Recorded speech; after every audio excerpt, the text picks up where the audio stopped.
বেগুন ভাজা তো আমরা অনেকভাবেই খেয়ে থাকি। আজকে কিন্তু আমি অন্যরকমভাবে বেগুনটা ভাজা করব, আলু এবং ডিম দিয়ে।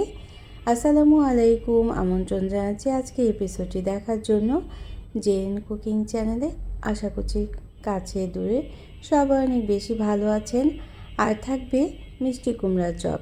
মিষ্টি কুমড়াও কিন্তু আমরা ভর্তা করে খাই কিংবা রান্না করে খাই। চপ করে কি কখনো খেয়েছেন? আজকে আমি এই দুটো রেসিপি একটু অন্যরকমভাবে করব। আশা করছি অনেক বেশি ভালো লাগবে। ভালো লাগলে চ্যানেলটাকে সাবস্ক্রাইব করে সাথে থাকতে পারেন। আমি দুটো লম্বা ধরনের বেগুন নিয়েছিলাম এবং বেগুনটা কুচি করে কেটে নিয়েছি। যতটুকু কুচি করা যায় ঠিক ততটুকুই। এখন এর সাথে আমি 1/4 কাপ পরিমাণ বেসন নিয়ে নেব। বেসনের পরিবর্তে চালের গুঁড়োও কিন্তু নেওয়া যায়, তাতেও কিন্তু অনেক টেস্ট ভালো আসবে। তবে আটা বা ময়দা নেওয়ার চেষ্টা করবেন না। বেসন অথবা চালের গুঁড়ো দিয়েই কিন্তু এই চপটা তৈরি করতে পারেন। আর মশলা হিসেবে এখানে সব ধরনের মশলাই আধা চা চামচ করে দিয়ে নিয়েছি। আর কাবাব মশলাও দিয়েছিলাম আমি আধা চা চামচ, তাতেও কিন্তু টেস্টটা অনেক বেশি ভালো আসবে। আর একটা ডিম দিয়ে দিলাম। এখন খুব ভালোভাবে মিক্স করে নিতে হবে। এখানে আমি একটা আলু ম্যাশড করে নিয়েছি। তো আলুটা অপশনাল, এটা কিন্তু নাও দিতে পারেন। তবে বেসন এবং আলুর পরিমাণ খুব বেশি দেওয়ার চেষ্টা করবেন না। তাতে কি হবে, তাতে কিন্তু বেগুন ভাজাটা খেতে অত বেশি ভালো লাগবে না। তো এখন অল্প অল্প অংশে ভাগ করে নিয়ে আমি তেলের মধ্যে অল্প তেলে ভেজে নিতে হবে। অল্প তেলে আমি বেগুনটা এভাবে চপের আকার করে হাতে যতটুকু বড় করতে চাই, আমি একটু বড় সাইজ করেই করেছি। বড় সাইজ করে করলে কিন্তু এটা আর ভেঙে যাওয়ার সম্ভাবনা থাকবে না। তারপর প্রথমে একদিকে কিন্তু ভালো মতো হওয়ার পর উল্টে দিতে হবে। সাথে সাথে উল্টে দেওয়া যাবে না। আর অল্প তেলে ভাজলেই এই বেগুন ভাজাটা খুব সুন্দর ক্রিস্পি হবে উপরের দিকটা এবং এতটাই মজাদার হয় বেগুন ভাজাটা। একদিন কিন্তু করে দেখতেই পারেন এই নতুন ধরনের বেগুন ভাজাটা। বিকেলে নাস্তাও খেতে পারেন, আর তাছাড়া ভাতের সাথেও, ভাত বা খিচুড়ির সাথেও কিন্তু এটা খেতে অনেক বেশি ভালো লাগবে। তবে খেয়াল করতে হবে ওই বেসন কিংবা চালের গুঁড়োটা কিন্তু বেশি দেওয়ার চেষ্টা করবেন না, তাতে কিন্তু বেগুনের যে আসল একটা স্বাদ সেটা আসবে না। এখন আমি উল্টে পাল্টে একটু সময় নিয়েই কিন্তু ভাজতে হবে, তাতেই কিন্তু খুব সুন্দর ক্রিস্পি হয়ে যাবে।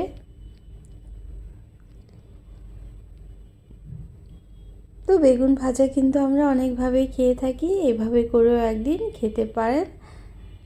নিরাশ হবেন না, অনেক বেশি ভালো লাগবে। সবগুলো বেগুন ভাজাই কিন্তু আমি ক্রিস্পি করে ভেজে নিয়েছি। আর দুটো বেগুন থেকে অনেকগুলো বেগুন ভাজা হয়েছিল।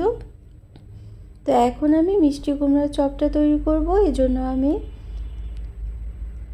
একটা মিষ্টি কুমড়া 4 ভাগের 1 ভাগ পাতলা স্লাইস করে প্রথমে কেটে নিয়েছি এবং এটা প্যানের মধ্যে দিয়ে দেব। তো প্যানে দেওয়ার পর আমি এখানে পানি দেওয়া যাবে না, অবশ্যই কিন্তু পানি দেওয়া যাবে না, এটা সিদ্ধ করে নেব। এখানে পরিমাণ মতো লবণ দিয়ে দিতে হবে এবং হলুদের গুঁড়ো দিয়েছিলাম আধা চা চামচ পরিমাণ। তারপর মিক্সড করে নিতে হবে এবং ঢেকে রাখতে হবে। আমি প্রায় 10 থেকে 12 মিনিট ঢেকে রেখেছিলাম। তাতে কিন্তু খুব সুন্দরভাবে সিদ্ধ হয়ে গিয়েছে। মিষ্টি কুমড়ো থেকে যে পানিটা উঠেছে সেই পানিতেই একটু লো মিডিয়াম আঁচে কিন্তু রেখেছিলাম প্যানটা বা চুলার আঁচটা। কিছুক্ষণ পর পর ঢাকনাটা খুলে নেড়ে দিয়েছিলাম, তাতে কিন্তু মিষ্টি কুমড়াটা খুব সুন্দরভাবে সিদ্ধ হয়ে গেছে। এমনভাবে সিদ্ধ করতে হবে যেন একটা স্প্যাচুলা দিয়ে চাপ দিলেই মিষ্টি কুমড়াটা খুব সুন্দরভাবে নরম হয়ে যায়। তো চাইলে প্রয়োজন মতো পানিও দিতে পারেন, তবে খুব বেশি পানি কিন্তু দিবেন না। যদি বেশি পানি দেন তাহলে কিন্তু সেটা আবার শুকিয়ে নিতে হবে। অর্থাৎ এই চপটা তৈরি করার আগে পানিটা শুকিয়ে নিয়ে তারপর চপটা তৈরি করতে হবে। তো আমার কিন্তু আর পানি লাগেনি। আমি ঢেকে রেখেছিলাম প্রায় 12 মিনিটের মতো। তবে কিন্তু অনেকবারই ঢেকে রাখা থেকে খুলে খুলে নেড়ে দিয়েছিলাম যাতে পুড়ে না যায়। চাইলে কিন্তু 1 চা চামচ পরিমাণ তেল দিয়েও সিদ্ধ করে নিতে পারেন। যেহেতু আমরা তেলে ভাজবো এই জন্য আমি আর তেল দেইনি, এমনি আমার সিদ্ধ হয়ে গিয়েছে। তো এখন আমি পেঁয়াজ কুচি, ধনেপাতা কুচি আর কাঁচামরিচ কুচি দিয়ে দিলাম এবং 1/4 কাপ পরিমাণ বেসন দিয়েছি। আর সব ধরনের মশলাই কিন্তু আধা চা চামচ করে দিয়েছি। জিরা গুঁড়ো, ধনে গুঁড়ো এবং হলুদের গুঁড়ো, আর পরিমাণ মতো লবণ দিলাম। বেসনে যতটুকু লবণ লাগবে ঠিক ততটুকুই দিতে হবে। মিষ্টি কুমড়ার যে অল্প পানি ছিল, পানি পানি একটা ভাব ছিল, সেটাও কিন্তু আমি এভাবে করে ঢাকনাটা খুলে শুকিয়ে নিয়েছি। এখন প্রথমে পেঁয়াজটা একটু নরম করে নিতে হবে। বেসনের সাথে এভাবে করে মিক্স করে নরম করে নেওয়ার পর তারপর আমরা মিষ্টি কুমড়ার সিদ্ধ করা অংশটা দিয়ে দেব এবং তারপর আবারও বেসনের সাথে মিশিয়ে নিতে হবে।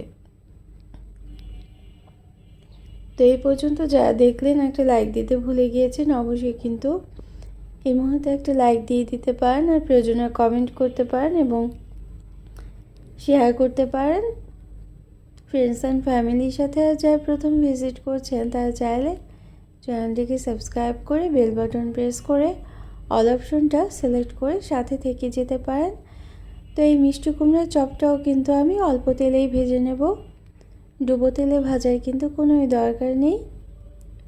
তো তেলটা প্যানের মধ্যে খুব ভালোভাবে গরম করে নিতে হবে এবং তারপর একটা একটা করে দেখলেন তো হাতের অল্প অল্প অংশ করে নিয়ে আমি মিষ্টি কুমড়ার চপটা চপ আকারে তৈরি করে দিয়ে দিতে হবে প্যানের মধ্যে। তবে একটা বিষয় লক্ষ্য রাখতে হবে, যেহেতু মিষ্টি কুমড়া একটু মিষ্টি জাতীয়, এজন্য কিন্তু প্যানে দেওয়ার সাথে সাথে কালারটা খুব তাড়াতাড়ি চলে আসতে পারে, আর এই জন্য কিন্তু অনবরত নেড়ে নিতে হবে, উল্টে পাল্টে নেড়েই ভেজে নিতে হবে। এই চপটাও কিন্তু খেতে অনেক বেশি দারুণ হয়, বিকেলে নাস্তায়ও খেতে পারেন, আবার ভাত বা খিচুড়ির সাথেও খেতে পারবেন।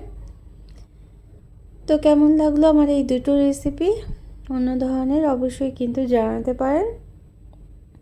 যারা কষ্ট করে এতক্ষণ আমার সাথে থাকলেন তাদের জন্য রইল অনেক অনেক ভালোবাসা, অনেক অনেক শুভকামনা। তো সবাই অনেক বেশি ভালো থাকবেন। আমি চপগুলো কিন্তু উঠিয়ে নিয়েছি এবং যে কোনো চপ